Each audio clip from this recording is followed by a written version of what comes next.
someone by sending a text or a Facebook message if that's how they prefer to be contacted. So I wanted to find out, and so I just let them know, hey, when you're filling it out, I promise I'm not going to stalk you. Seriously, I promise I'm not going to stalk you. I've got 2 kids, 5 and 1, okay? I barely got time to breathe. I am going to call you if you want to have a show, but I promise I won't stalk you. So just tell me the best way for you to communicate. So on those times I do have time to work my business in the nooks and crannies of my life with 2 kids, which is the perks of doing this job, because that's what I tell them. I keep it very real. So I just let them know. So I said, in case I'm working at 1 a.m. and I can send you an email, or if you're one that likes to talk during the day, I'll call you during that time, or whatever. It's okay to, Facebook message you at 2 a.m. because I'm awake. But, those things don't bother them. But anyways, and so then it says, your friend needs 3 bookings to get her extra $50. Yes, maybe later, and what month. So the key is what month. Mine does not say no. They don't have an option. Okay, they have to pick. And it says, what month are you available to host? And so I use that month to then use my follow-up system. And I also have included the type of theme shows because I want to get their minds thinking. Because like Jane was saying, you do not all do a traditional home show. And like I always have to tell people, listen, y'all, I know she made an entire dinner spread and like we're having a barbecue. But you can do like, I guess bling and barbecue. But you can pick a theme, and I do different types of stuff. So even if you don't have time for that, you're crazy busy, we can still meet for coffee, get you some free jewelry, collectors at your office, whatever. So I just kind of tell them the different theme options that they can kind of pick from, so they don't feel like, okay, I could totally not do this because that lady, made a buffet. So anyways, those are some things that I do with the guest story part. So once I know their month, obviously, I'm going to do my best to get them on the calendar immediately. And I'm saying, okay, you said March. So do you need a weekend or a weeknight? And then, y'all probably have heard this. You may not have, but we always, give them, 2 dates to work with. So as soon as they say weekends, okay, is that are you a Friday night girl, or you got to have a Saturday afternoon? What kind of works for you and your friends? And so as soon as then I go to March and I open up and I say, okay, like, we've got this and we've got this. So the other day I did it Saturday at my show and I was like, all right, you want to do a Friday night this round, because she just did a Saturday in the fall and she's going to do a spring show now. And she said, I'll do a Friday night. I was like, all right, well, you do want to do a St. Patrick's Day theme because I was paying attention to dates. So I make sure I recognize like what holidays are coming up and let them know because I booked on Super Bowl Sunday one year and the lady was like, I didn't realize it was Super Bowl Sunday, so I always know every football and Georgia Falcons and, like important stuff going on in Super Bowl. Now, some people enjoy a football party, and you can totally do a Super Bowl party, like wives party, because then it's like, Super Bowl Widows Club, and then you can have all the women that are not interested in football. So, but in the South, it's kind of difficult because, a lot of us are big football fans, but we like the commercials. So, but you can do that. So anyways, do your months. Obviously try to get them on the calendar, but for the ones that leave it at maybe, and they still fill in a month, I just kind of use the same folders that she does, just these manila, whatever folders. And then they say January, February, March, April, whatever. They say all the months. At one point, I tried to be really cute and use notebooks. And if you want to be a notebook girl, that's fine. But I required hole punching. I had to staple my guest survey to a piece of paper to have room to write on it. And then I had to hole punch it with 3-hole puncher and then stick it in a notebook. And so love Brooke for sharing that cute idea with her notebooks. And it worked for all of a minute. But I still have one from, I've been in 10 years. So I have one from forever ago full of guest surveys. And yeah, anyways, it took more work. And now that I'm this far in with 2 kids, because that was before I had kids. This is with kids. Okay, throw a survey in there and just go. So you can, I'm fine with the survey. Because all my surveys, y'all, I'm going to keep it real.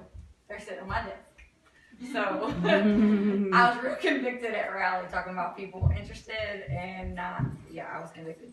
So I was like, oh my gosh, I got a whole lot of folks. So they're there. And I also do vendor events where I collect a lot of names and I have a lot of follow-up. So I have a lot of color-codedness sitting on my desk and they need to go in this. But they're not going to go in this until I call and know then what month they're interested in. So that's kind of where I'm at. So if you do have a crazy desk and you don't even know where to begin and you've been in for years, just grab them and start calling. That's all you got to do. And then as soon as you get in touch with them, move them to a folder. you know, and then just put them in that order. I used to even do seasons where someone's like, okay, call me in the fall. Boom, you would go to fall. And you know what fall starts for us? July. So June and July were by themselves, but then it said fall. So fall for me was booking August through like the first 2 weeks of December. And that's fall season for me. So then I would move them to fall, and then when I call them in July and say, hey, new jewelry's out, then I would let them know, you know, hey, do you want to go ahead and get on the calendar? What were you thinking fall? Because, you know, I know you said that at so-and-so's party in January. But, again, so I follow up, and then I find out exactly what they're thinking. They're like, well, yeah, maybe October, maybe we'll do some Christmas shopping. I'm like, okay, well, I'm already booking that. Like, you want to go ahead and pencil something in? And they're like, oh, yeah. A lot of times they'll go ahead and get on your calendar. So you just have to be smart with how you handle it. But if you take them from your shows, because you're going to have a lot of them, and if you've got the people that are just nothing, file them in the folder that goes with the show, and that's fine if you don't feel like they are ever going to come out of anything. But if there's a chance and they checked maybe, which they don't get a chance to check no, so if they do feel like checking something, then they consider it. They stay in my follow-ups. And I write notes because I have the Hood and House program, so like I write notes for certain people to check back and things like that. And then you can go into your calendar, and then like Tammy said, on days. So if someone's like, I do want to do something, like I got this lady that she wants to host a party. She's gone through a divorce. She's in an apartment. She's not feeling the greatest, but she does want to do something. She's like, I want to help out my friend.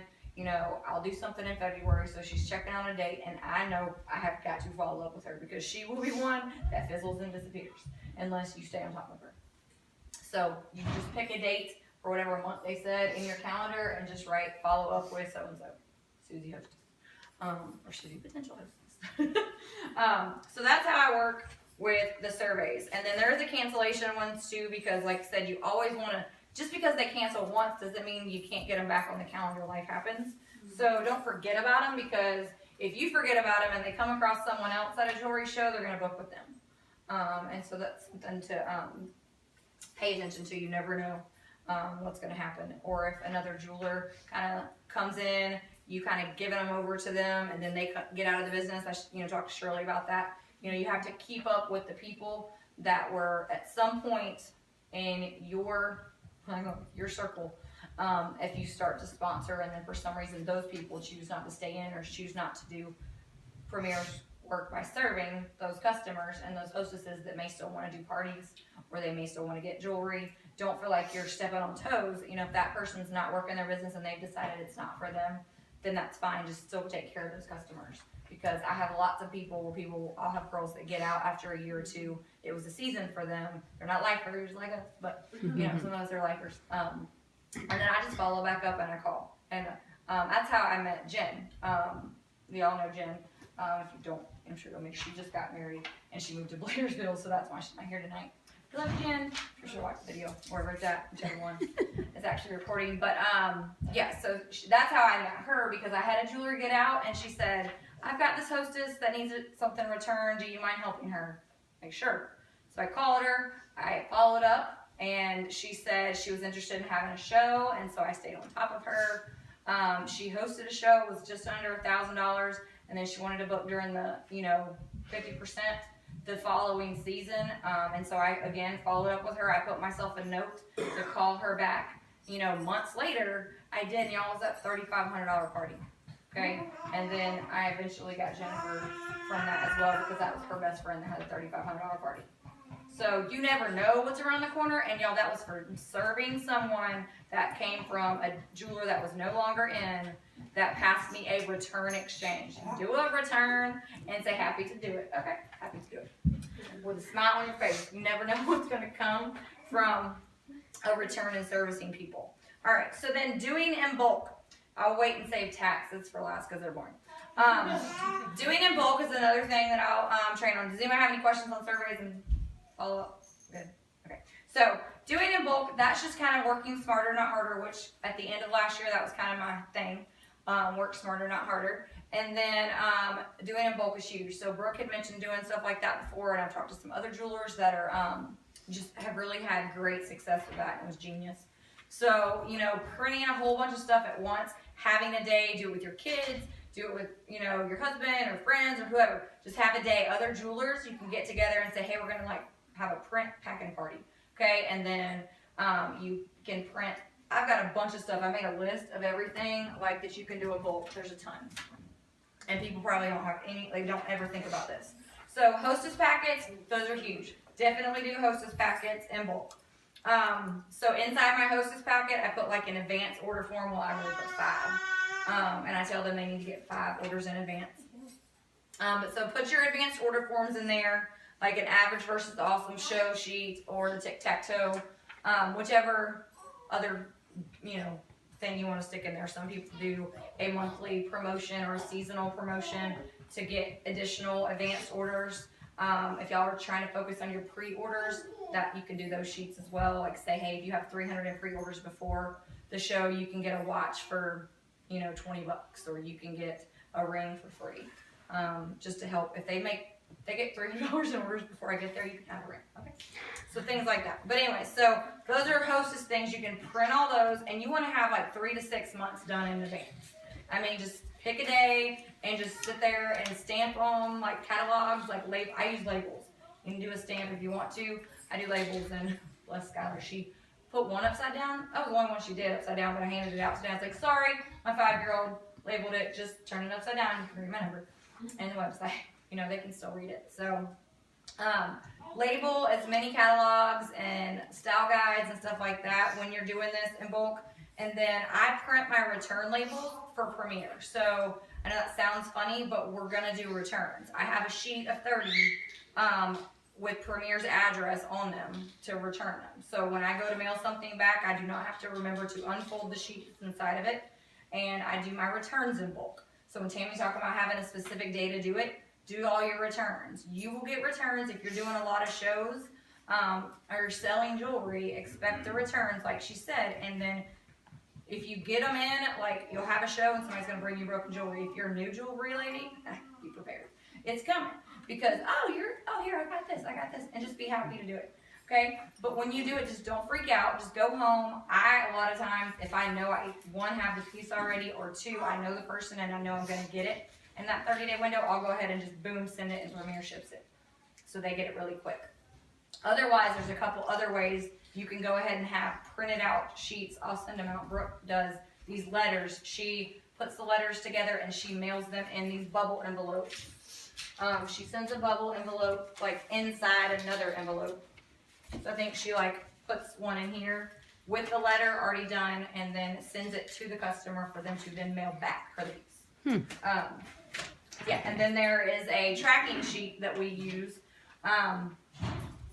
that just basically has the piece of jewelry, what's wrong with it, and you put, I ordered it on this day, check mark that you received it, you send it back to Premiere, and it has processed, Premiere received it.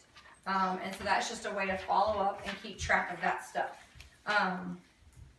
So another thing, like I said, I label the catalogs and the style guides, and then you can go ahead and bulk make curiosity packets.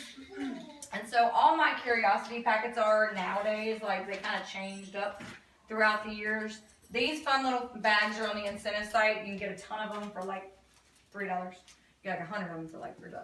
But anyways, you can put in there like your last 10 shows, your last 5 home shows. If you don't have any yet because you're brand new, use your uplines. We're happy to give you a copy of one. And then like a little call-in. The one I have now is it's in the little new planner. It has a pocket in the back. I have one of those. Anyways, this is old school because I was just pulling it out of my stuff. But like a call-in to win type thing. Basically, this is a phone number they can listen to. You can send them a video link, however you want to do it. But with the old, like with the style guide. So I use a different phone number now. I use the Terrell's call-in with a different, it's just a different sheet, and I do the little mini squares that probably came in your stuff, in your box.